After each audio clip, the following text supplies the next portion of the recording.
Je m'appelle Benjamin Stora, je suis né en 1950 à Constantine, en Algérie, pays donc, qui m'a vu naître et que j'ai quitté avec mes parents donc en 1962. Et cette histoire et ce pays m'ont naturellement passionné pendant de très longues années, puisque j'ai écrit près d'une cinquantaine d'ouvrages maintenant sur l'histoire de l'Algérie contemporaine.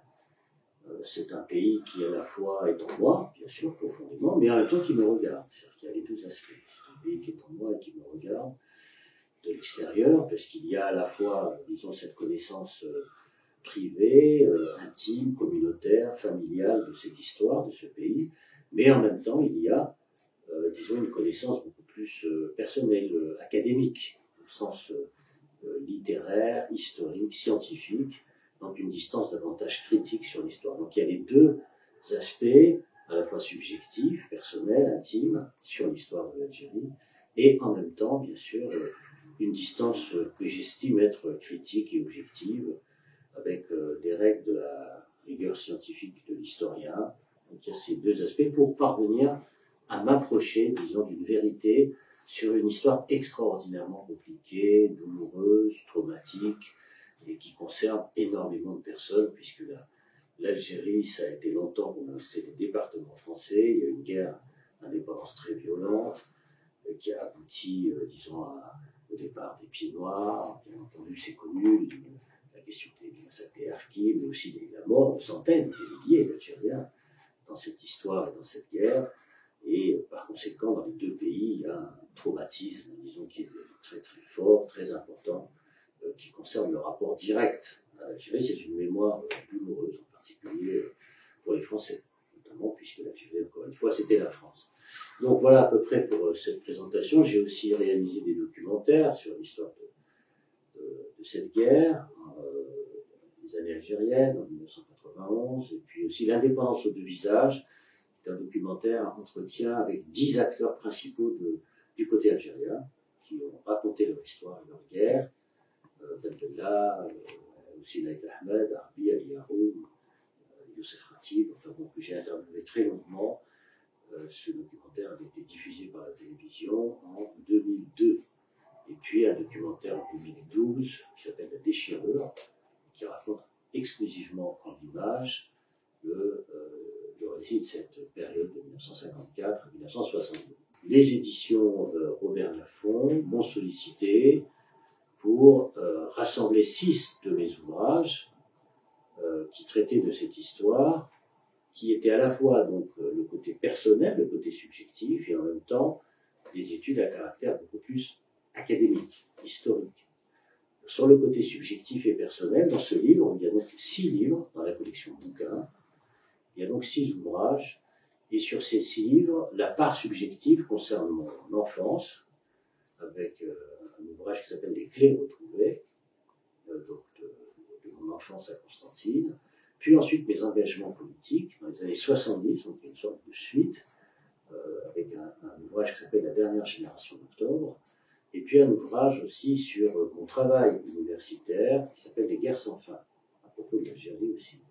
Et puis il y a aussi donc des livres qui sont beaucoup plus classiques, beaucoup plus historiens, disons, 2 biographies importantes, une biographie de De Gaulle et une biographie de Mitterrand, qui, à mon sens, bien sûr, ont été les 2 acteurs décisifs de cette histoire.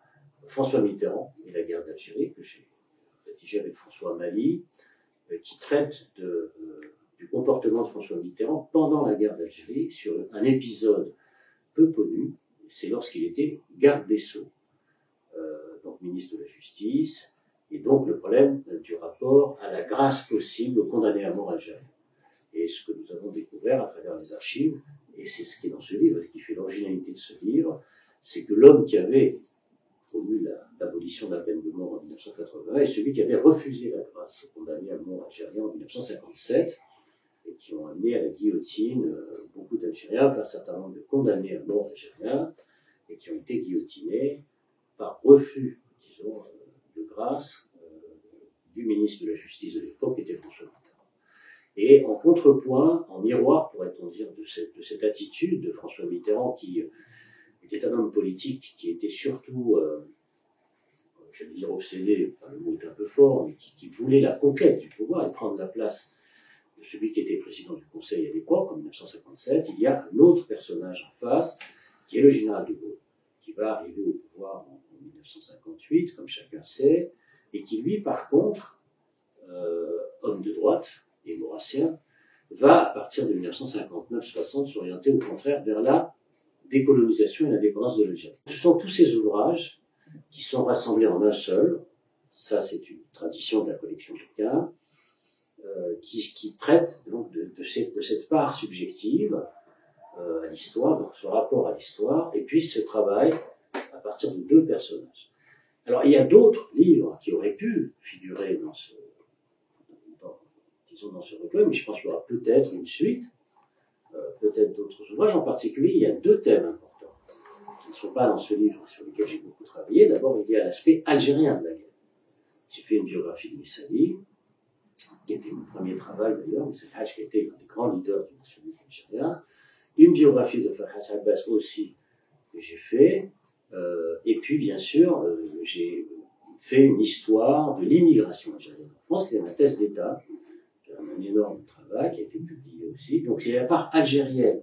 Dans le fond, ce qu'on va découvrir dans cette première publication, c'est un peu la part française de cette histoire, avec De Gaulle, Mitterrand, etc. Donc il manque la part algérienne, sur laquelle j'ai beaucoup publié, énormément publié, sur l'histoire du nationalisme en particulier. Et puis il y a quelque chose qui est absent dans cet ouvrage, et j'espère peut-être qu'il y aura une suite, c'est l'aspect mémoriel, sur lequel j'ai beaucoup travaillé, avec notamment un ouvrage essentiel, que j'ai publié en 1991, qui s'appelle La gangrène et l'oubli, la mémoire de la guerre d'Algérie, qui est une interprétation sur comment dans les deux sociétés, françaises et algériennes, a été vécue cette histoire. Naturellement de manière différente, en termes de traumatisme, de déni, ou au contraire de surabondance du côté algérien, c'est-à-dire de légitimation, disons, du pouvoir, par une surabondance de récits héroïques, entre guillemets, pour légitimer, disons, le pouvoir politique, alors qu'en France, pendant tout un temps, ce qui avait dominé plutôt, c'était le silence, le refus, le déni, la volonté de ne pas, disons, regarder en face cette histoire. Donc autour de la mémoire, pas beaucoup, mais quelques ouvrages, La gangrène et l'oubli, et un autre ouvrage qui s'appelle Le transfert d'une mémoire, qui explique le problème du fonctionnement du racisme colonial, et un autre ouvrage qui s'appelle Les mémoires dangereuses, que j'avais sorti en 2015. Donc là, c'est l'aspect mémoriel de mon travail, qui appartient pas au registre classique de l'histoire, mais de la mémoire cette fois-ci, et qui n'a pas été publié. Et j'espère que sur cette question, comme sur la part algérienne de mon travail, un jour, il y aura une suite, pourquoi pas, dans la collection Bouquin, dans d'autres collections. Alors, il est bien évident que cette mémoire autour de l'Algérie a continué à se développer en France et en Algérie, mais de manière différente. La mémoire algérienne en France, elle est très présente, elle reste quand même très forte, parce que c'est le rapport à la question coloniale. Et donc, à partir de là, le problème du racisme, les problèmes de discrimination, qui renvoient, disons, à des questions mémorielles, des questions d'attitude, de hiérarchisation de société, etc. En France, pendant très longtemps, on n'a pas voulu véritablement observer de près cette histoire. Pourquoi ? Bien parce que la perte de l'Algérie française, c'était la perte d'un territoire que les Français considéraient comme leur pendant très longtemps. C'était des départements français. Donc il y avait cette sorte de blessure, en fait, du nationalisme français, fondamentalement, qui ne voulait pas admettre quelque part cette réalité historique de séparation, c'est-à-dire d'amputation, en fait, d'une partie du territoire national. Et donc toute une partie de personnes qui étaient nostalgiques de ces rêves d'empire perdu, naturellement, se sont réfugiés dans une mémoire douloureuse aussi, mais une mémoire un peu de revanche, de rumination, de refus de l'histoire accomplie, et qui continue de fonctionner dans la société française, pas majoritairement d'ailleurs, mais qui existe à l'état latent, et c'est ce que j'ai raconté, disons, dans ce livre, notamment La gangrène et l'oubli, jusqu'au livre qui s'appelle Les mémoires dangereuses, où, disons, les amnisties successives qui avaient été faites en France sur cette question, qui ont permis de ne juger personne, il n'y a jamais eu de procès sur la guerre d'Algérie en France, ça n'existe pas. Aucun responsable n'a été poursuivi ou inquiété, disons, sur cette question qui Hein.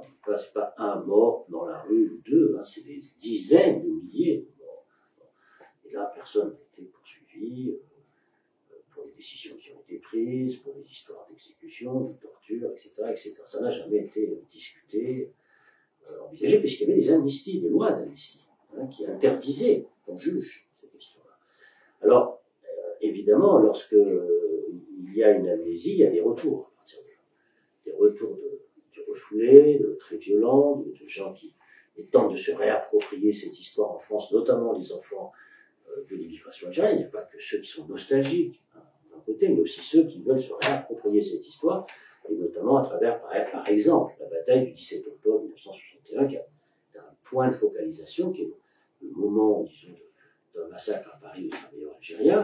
Donc il y a eu ce moment, disons, de réappropriation mémorielle à travers cet épisode dramatique. On a assisté en France à un retour de mémoire dans les années 2000, mais qui s'est pas fait sous la forme d'une réconciliation pour essayer de comprendre ce qu'était la douleur de l'autre, mais au contraire dans cette sorte de guerre, disons, de mémoire, où chacun se réappropriait cette histoire en la réécrivant à sa façon, et quelquefois de manière fantasmée, de manière outrancière, de certains côtés nostalgiques, en valorisant complètement la colonisation, et de l'autre côté en valorisant, disons, le côté, j'allais presque dire, de séparation violente comme manière d'exister sur le plan identitaire. Ce qui, par parenthèse, n'était pas le cas des nationalistes algériens, parce que j'ai beaucoup travaillé sur l'histoire des nationalistes algériens, et qui, eux, étaient profondément républicains. C'est-à-dire qu'ils utilisaient les principes de la République française pour la retourner contre le système colonial. Ils ne rejetaient pas les principes d'universalisme républicain. Messali, Abbas, Ahmed, Belkacem, Boudiaf, dont certains j'ai connus personnellement, intimement, puisque j'ai fait un dictionnaire biographique en 1985, ils étaient à l'aise avec ces questions-là. C'est-à-dire que pour eux, évidemment, il y avait des principes universels de la République qu'il fallait se réapproprier précisément pour accéder à la dignité humaine, parce qu'ils n'étaient pas respectés comme humains, tout simplement. Et donc voilà, pour eux c'était de l'évidence. Alors aujourd'hui, on critique beaucoup l'universalisme, expliquant que ça ne va pas du tout, etc. Mais il suffit de regarder, de lire, de voir les combats des hommes de l'époque qui, eux, étaient dans une société coloniale. Eux, ils vivaient dans une vraie société coloniale. Je ne parle même pas de Fanon. Ils savaient pertinemment qu'il fallait retourner la question universelle républicaine contre ceux qui n'en voulaient pas, qui en parlaient mais qui ne le mettaient jamais en pratique. Enfin, vous voyez, c'est très actuel, hein, ce type de questionnement. Et puis il y a de l'autre côté aussi une bataille de réappropriation de mémoire du côté algérien, parce que cette histoire, elle a été bien sûr abondamment traitée du côté algérien, parce que ça servait à légitimer la nation qui existait, ce qui est normal, après un siècle et demi de domination coloniale. Mais cette mémoire a été réécrite, confisquée, et certains acteurs de cette histoire ont été mis au secret, notamment les acteurs principaux de la révolution algérienne, que les jeunes Algériens ne connaissaient pas. Ils l'ont découvert de manière progressive. Hein, je veux dire, dans les années 90, par exemple, le retour de Sinaïd Ahmed, Ben Bella, Boudiaf, qui étaient ceux qui avaient lancé cette histoire quelque part, et qui avaient été mis au secret dans les manuels scolaires, etc., etc. Donc il y a tout un travail de réappropriation de la mémoire en Algérie, notamment porté par les jeunes générations, où viennent s'inscrire en creux les questions de la pluralité, de la démocratie, de la constituante. La question de la constituante qui était avancée par les premiers nationalistes algériens, de nord-africains, de Messali, ce sont des morts qui reviennent. La question de la primauté du politique sur le militaire, ces premiers congrès de la Souma en 1956, sont des vieilles discussions en Algérie qui avaient été mises sous le boisseau. Donc il y a des revendications, notamment dans la jeunesse, qui visent à se réapproprier cette histoire occultée, qui est très importante. D'une rive à l'autre, il y a par conséquent la volonté de sortir des histoires toutes faites pour essayer de se réapproprier des histoires à hauteur d'homme, de femmes bien sûr, et naturellement aussi réintroduire des parts subjectives de cette histoire, c'est-à-dire les douleurs de chacun, les groupes particuliers, d'essayer de trouver des passerelles entre tous ces groupes qui ont appartenu à une même histoire, au fond. Et trouver toutes ces passerelles, ça a été, disons, extrêmement difficile. Donc, on a par conséquent, d'une rive à l'autre de la Méditerranée, des recherches en histoire qui sont douloureuses, qui sont très très difficiles, parce qu'il faut affronter ce passé. Alors j'allais presque dire qu'en France c'est plus compliqué, parce que comme ça a été une politique du déni pendant très très longtemps, ça a été très très compliqué, disons, de faire sortir, disons, cette histoire, et on l'a vu à travers des gestes qui ont été faits en France, importants, mais qui ont suscité des discussions terribles. Bon, le dernier en date, la reconnaissance mathématicien qui a été enlevé, exécuté en 1957, le refus de l'État français de reconnaître cette disparition, et le fait qu'il ait fait ce geste a été une énorme déflagration mémorielle, parce que c'était la reconnaissance de ce qui s'était passé pendant la bataille d'Alger. On sait ce qui s'est passé, enfin les historiens savent depuis très longtemps, notamment les travaux de Pierre Vidal-Naquet, etc. Et en Algérie, les travaux de Mohamed Arabi, tout. Vous savez, les historiens ont beaucoup travaillé, sur beaucoup de livres, beaucoup de travail, la reconnaissance politique. On a vu dans le mouvement actuel, et aussi chez les jeunes Algériens, la volonté de se réapproprier ce passé pour avoir une vraie histoire, pas une histoire falsifiée, mais aussi la volonté d'affronter l'avenir, quoi. Disons que la guerre, la révolution, etc., d'accord, c'est fondamental, ça construit évidemment les discussions à l'Assemblée nationale portées sur la Révolution française, quoi. La révolution, c'est très bien, c'est fondamental, mais on vit dans un monde extraordinairement bouleversé, des grandes puissances qui sont apparues, enfin, la mondialisation économique, la révolution numérique, enfin bref, on ne va pas tous que tout le monde connaît par cœur. Il faut affronter tous ces défis-là. Les questions mémorielles, les questions d'histoire sont à la fois nécessaires pour fabriquer des identités à la fois nationales, sociales, culturelles, etc. Mais moi, en tant qu'historien, et depuis que je travaille sur ces questions depuis très très longtemps, je crois qu'il ne faut pas non plus rester dans la tyrannie, c'est-à-dire de rester prisonnier de la souffrance, et dans un éternel travail de deuil qui n'en finit pas, etc. C'est qu'il faut les deux, quoi. C'est-à-dire qu'il faut trouver la juste mémoire dans cette histoire. Parce que sinon, il y a beaucoup de ressentiments qui existent d'un côté comme de l'autre. Hein. C'est pas un seul côté. Hein. Et il faut savoir aussi, à un moment donné, accepter l'histoire accomplie. C'est-à-dire que la question de la guerre, elle était quelque part un moment, un passage obligé. Parce que le statu quo colonial était tel qu'il fallait en passer par là. Mais en même temps, on ne peut pas faire de la violence un principe absolu. Il y a des moments où c'est nécessaire, mais il y a des moments où c'est pas nécessaire, où il faut sortir de ça. Et il ne faut pas en vivre constamment. Enfin, vous voyez, voilà, c'est un peu ma position aujourd'hui. Et l'Algérie d'aujourd'hui, puisqu'on pose la question, c'est toujours classique, lorsqu'il y a une question d'Algérie, c'est toujours l'Algérie d'aujourd'hui en oubliant pourquoi on en est à ce stade-là.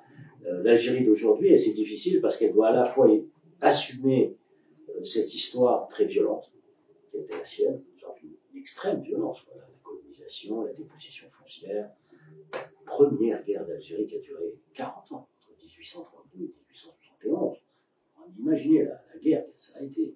Donc il faut assumer, je veux dire, cette histoire-là, et puis en même temps savoir ne pas en rester prisonnier. Donc c'est une logique, enfin c'est un processus difficile. C'est pas simple, parce que c'est à la fois un processus de définition de l'identité nationale, mais qui ne peut pas suffire.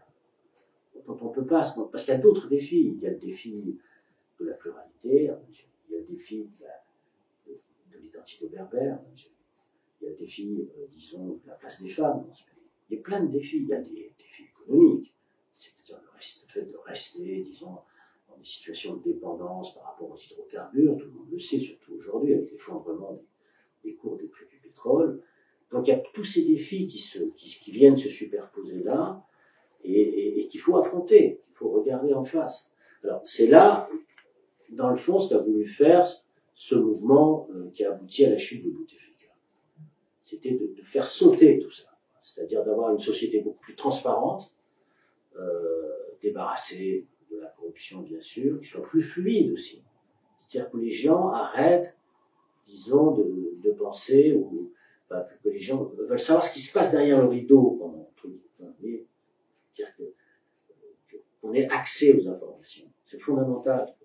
Parce que dans le fond, les gens savent beaucoup de choses, mais il y a une espèce de chape de plomb, quoi. Je veux dire, où Donc les revendications de liberté de la presse, de pluralisme politique, de pouvoir discuter librement, de se réapproprier sa propre histoire non falsifiée, ça c'est des revendications de fond et qui ne pourront pas s'éteindre comme ça. En d'autres termes, je veux dire que c'est pas le Covid qui va éteindre disons cette aspiration à plus de liberté démocratique. En fait, c'est ça voilà, la grande question d'aujourd'hui.